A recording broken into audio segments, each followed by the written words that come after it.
This is Berkeley Voices, a UC Berkeley News podcast. I'm Ann Bryce.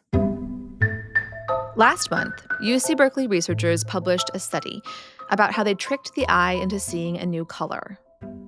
It was a highly saturated teal, a peacock green, the greenest of all greens. The scientists produced this color, which they named Olo, by shining a laser into the eye and stimulating one type of color-sensitive photoreceptor cells called cones. The world was, and still is, very excited about this new discovery. Some who've heard about it have claimed that they, too, have seen the color. One person is even selling it as an acrylic paint color for $10,000, but with a very steep coupon code, I have to add, with the name YOLO. But unless they were in this lab at Berkeley, the only lab where it has happened, it's not actually possible. That's because the cones the researchers stimulated, the middle cones, or M cones, which are sensitive to green light, can't be stimulated by themselves in a natural setting. There's no light in nature that can only stimulate the M cones. Austin Roorda is a professor of optometry and vision science at the School of Optometry at Berkeley. So we have long, middle, and short wavelength sensitive cones, and they're called L, M, and S. And they each have, they're not sensitive to a single wavelength, but a range of wavelengths. So as a result, the sensitivities kind of all overlap. Whenever you tickle the M cone, you're always tickling the L and the S a little bit.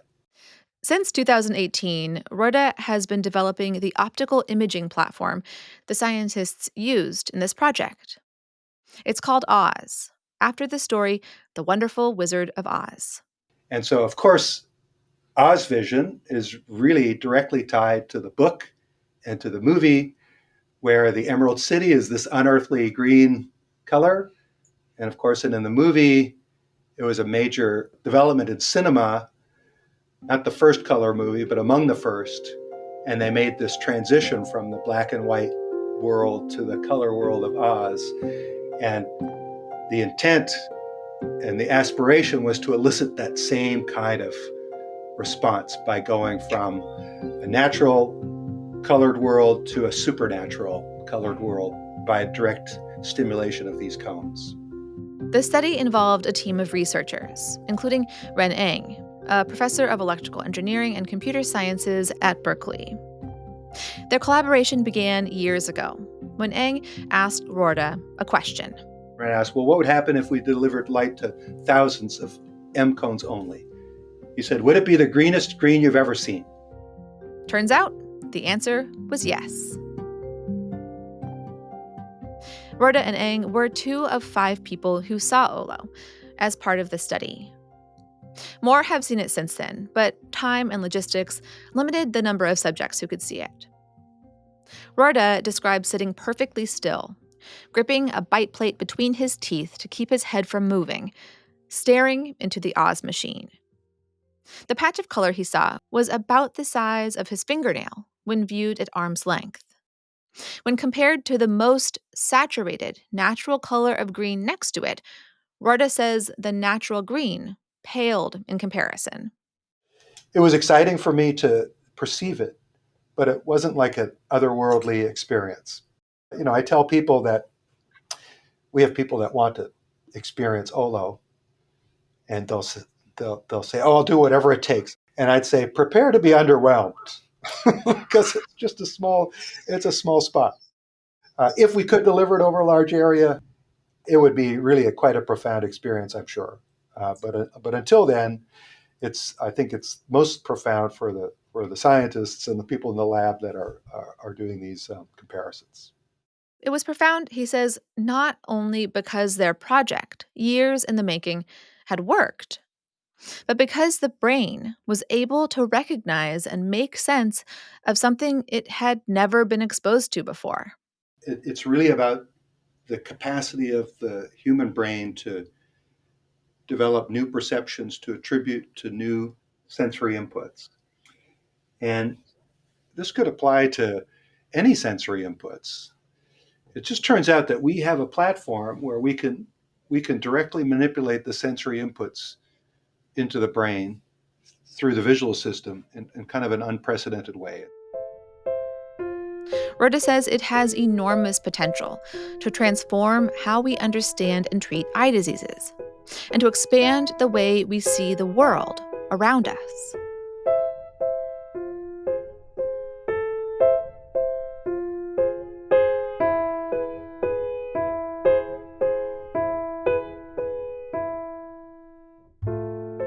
It's easy as humans to assume that everyone is seeing the world as you are.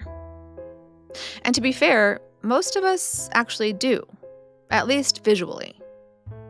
The majority of people are trichromats, which means that we distinguish colors using 3 different types of photoreceptor cells in our retinas. The human color vision system is really quite incredible. That with just 3 types of cone photoreceptor, right, the L and the M and the S, we can compare the relative excitations of those 3 types to immediately and effortlessly appreciate up to 10 million different hues. Like we can distinguish all the subtle differences in hues in the world and perceive them. This Oz platform not only allows us to elicit color sensations that natural light would not, but we can sort of we can use this as a tool to try to understand just the basic processing of colors that humans perform, right, when we're looking at the world. Perception, Roorda says, can be shaped and learned and developed through exposure. Children's brains, for example, are especially open to taking in and making sense of new stimuli. They're bombarded with sensory inputs, and from the day they're born, their brain is working really hard to try to make sense of it. And then certain perceptual qualities start to evolve over time. They start to see in stereo, they start to see in color, they refine their sensation of space. And so when you're older, you may be a little less, there may be a little less plasticity to do that. But we believe it's there. Even though our brains and how they process what we're seeing gets a little more rigid as we get older, what could, say, seeing a new color do to the brain? Would it make it more flexible, more pliable, more receptive? Kara Menke, my colleague at UC Berkeley News who co-produced this episode, asked Roorda. I'm just wondering, like, if our understanding of Olo and our ability to see Olo give us any understanding of how to sort of change or expand our perceptions of sort of sensory phenomena in general. It's kind of a philosophical question, but Well, that is one of the prevailing big questions in our lab.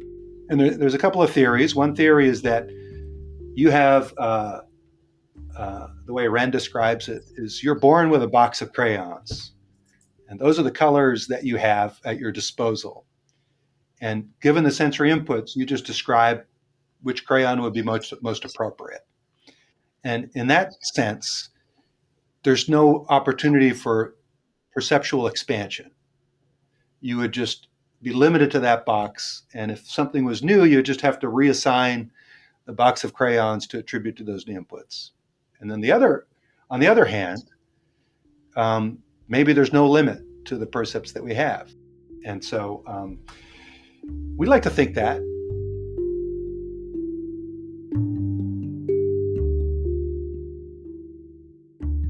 Although most people are trichromats, there are also dichromats who have 2 cones in their retinas, and tetrachromats who have 4.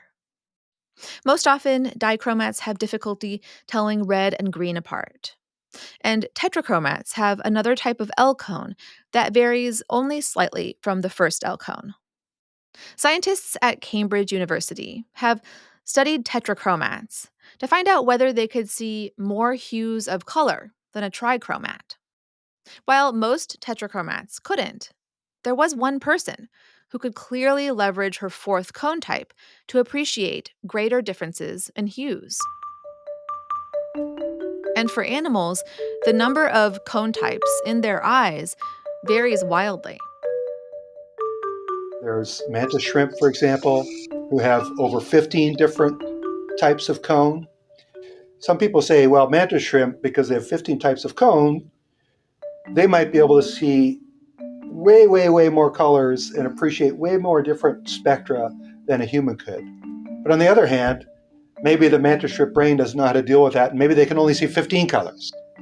There's two parts of the story, right? The one part is how many cone types do you have? And the other part is how does the brain leverage those cone types?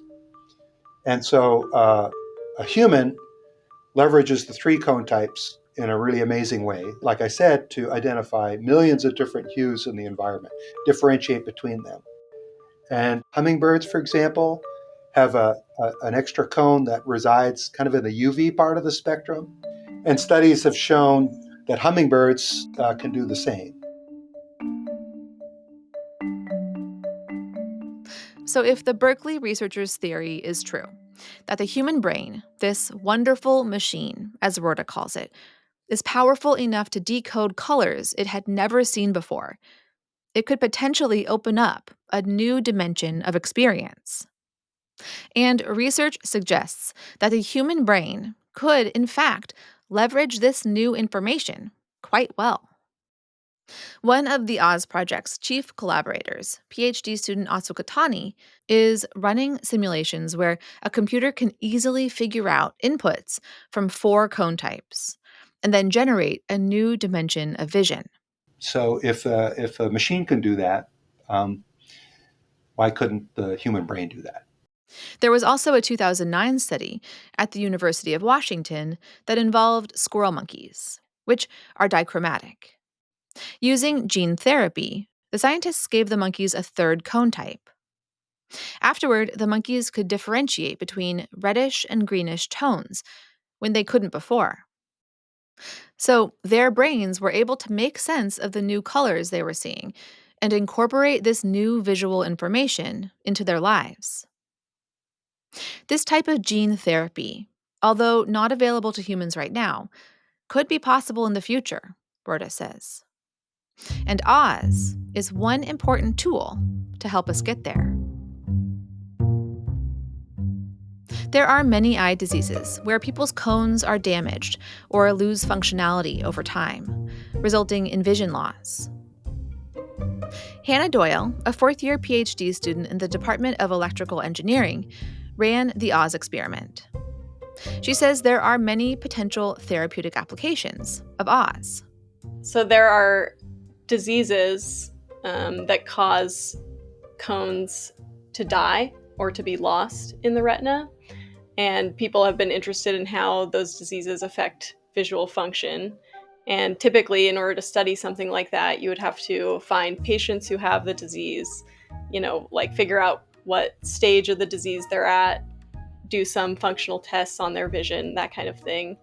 But now that we have the Oz system, we can very easily emulate the conditions of these kinds of diseases. In the same way that the researchers stimulated only the M cones for the eye to see Olo, they can now use the imaging platform to stimulate a certain percentage of cones, mimicking the symptoms of cone loss of a given degenerative eye disease. This would allow doctors to better understand the experience of people with specific eye diseases, and then treat them accordingly.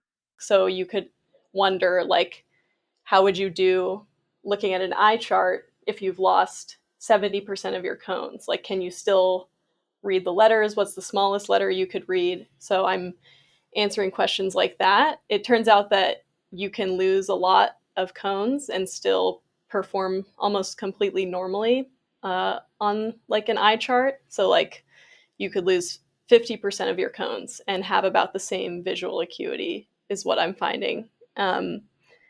Another cool thing that we've been noticing qualitatively is that you would imagine that if a bunch of the cones in your retina are dead, you might think that it would look very speckly to you. Like you would see dark spots where those cones are missing. And what people have been saying when I run these experiments is that maybe at first, when they're looking at a image or something with this emulated cone loss. It looks speckly to them, but then there's some sort of perceptual filling in process that happens, and they start to just see things kind of quite normally, like over time. So we're also interested in how the visual system is seeming to compensate for that cone loss and generate a uniform percept. Just to add to that, if Hannah finds that you can still see reasonably well, maybe good enough to pass a driver's test, the vision test, if you can do that with 70% of your cones missing, then people that are developing treatments for eye disease are encouraged to know that if they do a gene therapy or a stem cell therapy, that if they could only restore their vision to 30% of normal, or their cone densities to 30% of normal, that patient will have a high quality of life. And so these are numbers that are very important in the era where there are treatments for blinding retinal disease coming online, like stem cells or gene therapies. There are huge personal costs of vision loss, says Roorda. And the benefits of preventing it are enormous. I might be a little biased, but it's our most precious sense.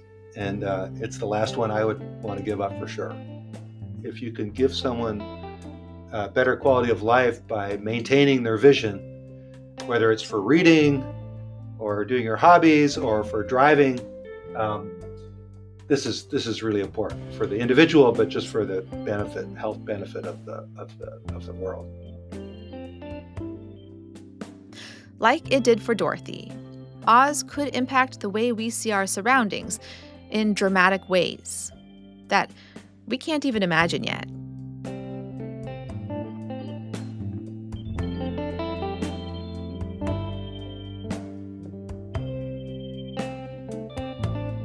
I'm Ann Bryce, and this is Berkeley Voices, a UC Berkeley News podcast from the Office of Communications and Public Affairs. This episode was produced by Kara Menke and me. Script editing by Tyler Trykowski and Gretchen Kell. Music by Blue Dot Sessions.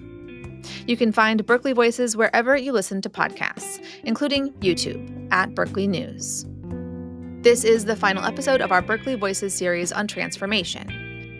In 8 episodes, we looked at how transformation of ideas, of research, of perspective shows up in the work that happens every day at UC Berkeley. We'll be back with a new series in the fall. We also have another show, Berkeley Talks, that features lectures and conversations at Berkeley. You can find all of our podcast episodes with transcripts and photos on UC Berkeley News at news.berkeley.edu/podcasts.